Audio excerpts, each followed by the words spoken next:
High, তোমরা সবাই মিষ্টি দই খেতে ভালোবাসো তো? চলো আজকে তোমাদের সাথে মিষ্টি দইয়ের একটা অজানা ইতিহাস শেয়ার করা যাক।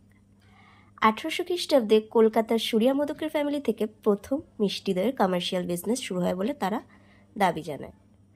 এছাড়া কলকাতার শ্যামবাজারের মিষ্টি দইয়ের তো কথাই হবে না। 1900 খ্রিস্টাব্দে ব্রিটিশদের মিষ্টি দইয়ের কনসেপ্টটা এতটাই পছন্দ হয় যে তারাও এটার এক্সপোর্ট বিজনেস স্টার্ট করে। মিষ্টি দইয়ের কনসেপ্টটা প্রথম বাংলার মেয়েরাই কিন্তু মাথায় আনে। দুধ থেকে ঘি, মাখন এইসব বানাতে বানাতে আর এসব খেতে খেতে অতিষ্ঠ হয়ে তারা একদিন ভাবলো দুধ থেকে না হয় কিছু একটা ইন্টারেস্টিং বানানো যাক। তারপরেই প্রথম তারা দুধটা জ্বালিয়ে ঘন করে তার মধ্যে মিষ্টি দিয়ে একটা থিক লেয়ার বানিয়ে ফেললো, যেটাই কিনা আমরা পরে দই নামে খেতে শুরু করি আর এতটা জনপ্রিয় আমাদের কাছে।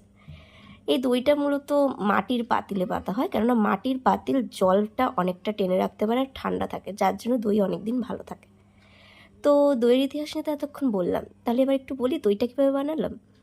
অনেকটা দুধ নিয়ে ভালো করে ঘন করে জাল দিয়ে নিতে হবে। জ্বালানোর পর আমি এখানে ইউজ করেছিলাম গুড়ের বাতাসা, তোমরা মিষ্টি অনুযায়ী যা খুশি অ্যাড করতে পারো। আর একটু ফ্লেভারের জন্য আমি দিয়েছিলাম এখানে লবঙ্গ আর এলাচ। এটা পরে ফেলে দিতে হবে, তোমরা চাইলে এটা স্কিপ করতে পারো। তো এই প্রসেসটা হয়ে যাওয়ার পর দুধটাকে ভালো করে জ্বালিয়ে ঠান্ডা করতে হবে, আর ততক্ষণে তৈরি করে নিতে হবে পাতিলটা। পাতিলের মধ্যে কিছুই না, জলে একটু ভিজিয়ে রাখবে পাতিলটাকে, তারপর তুলে নিয়ে ওটাকে ভালো করে আগের কিছুটা টক দই নিয়ে ভালো করে মাখিয়ে নিতে হবে।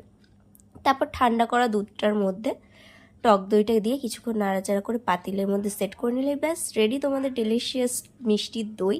তো এনজয় করো। 2 মিনিটে তোমাদের মিষ্টি দই বানানোটা যে শিখিয়ে দিলাম, তার জন্য তো একটু লাইক আর সাবস্ক্রাইব করেই যেতে পারো।